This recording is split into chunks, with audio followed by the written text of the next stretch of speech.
দুপৰীয়া সকলোলৈকে মই আজি জাতিলাও আগৰ ভাজি সৰিয়হ বটা দি ৰান্ধিবলৈ লৈছোঁ। কেনেদৰেনো ৰান্ধিছোঁ আপোনালোকে ভিডিঅ'টো চাই থাককচোন। ইয়াত তেল গৰম হ'ল, মই পিঁয়াজ আৰু নহৰু দি গ'লোঁ।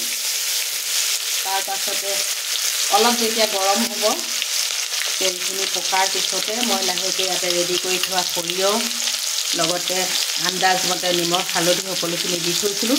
এইখিনি এতিয়া ইয়াতে তেনেদৰে দি দিম।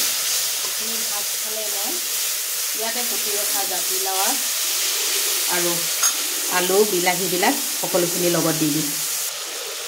এয়া মোৰ মছলাখিনি সিজিছে, মছলা মানে সৰিয়হখিনি সিজিছে। ইয়াতে মই এতিয়া কুটি ৰখা জাতিলাও আলুখিনি দি দিম। লগতে বিলাহীখিনিও এনেদৰে কুটি তাতে লগাই সকলোখিনি মিহলাই দিলোঁ।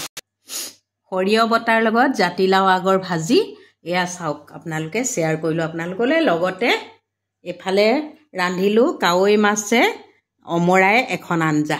আজিৰ খানাটো এনেদৰেই।